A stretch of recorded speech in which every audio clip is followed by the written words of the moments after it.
senti particulièrement inquiétant. Et en tant qu'enfants de ce pays, nous ne pouvons pas rester les bras croisés. J'en profite peut-être pour répondre à la dernière question en disant que toute action citoyenne, toute action politique qui vise à répondre aux aspirations du peuple togolais, notamment un changement de système, de mon point de vue, ne peut pas être qualifié de récupération politique. Nous étions déjà, depuis des années, dans une lutte avec des objectifs clairement exprimés, avec des actions qui, de mon point de vue, ont eu certainement des répercussions positives pour l'atteinte de l'objectif qu'on s'est fixé. Et je crois qu'il est important et responsable de notre part de poursuivre l'action, de poursuivre la lutte pour faire aboutir le combat.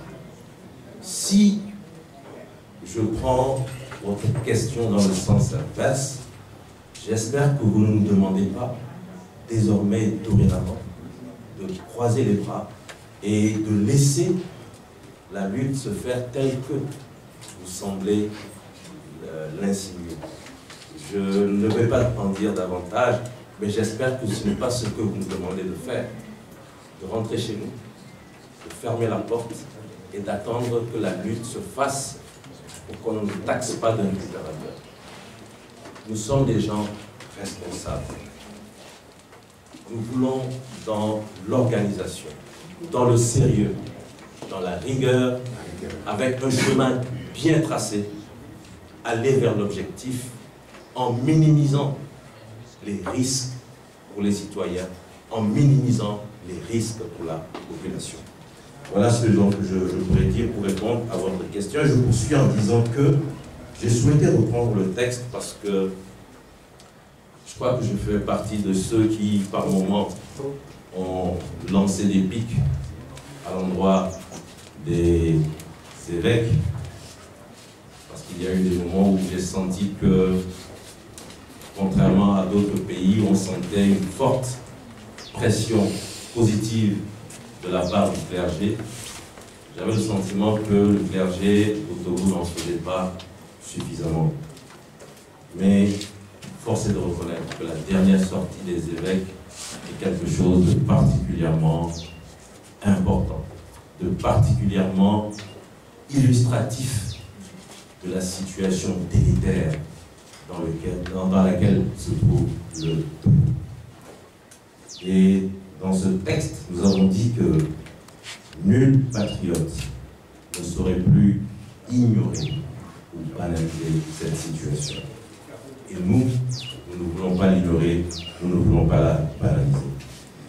Les évêques disent que une nation ne se bâtit pas durablement sur le silence imposé, sur la peur suscitée et entretenue. Et il y a un passage qui dit que les peurs et les frustrations tuent, se muent en actes désespérés.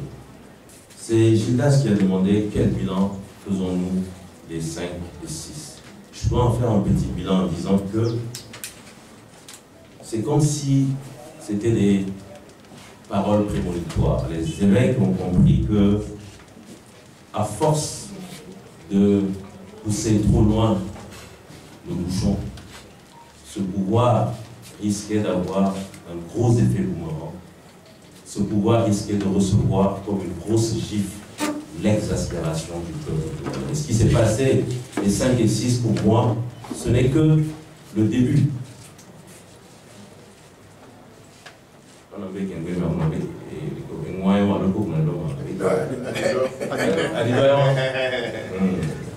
Ce n'est que le début de la manifestation de l'exaspération du peuple togolais.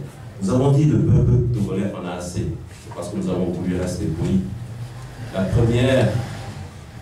Le premier choix que nous avions fait, c'était le peuple togolais en a marre. Le peuple togolais en a marre et nous n'allons plus jamais continuer de supporter un tel système qui a mis en place. On est des esclaves. On a parlé de système de servilité. Ce n'est pas une république où on permet à un peuple de s'exprimer. Ce n'est pas une république où on permet à un peuple d'avoir des aspirations et les dirigeants, eux, essaient de répondre aux aspirations du peuple.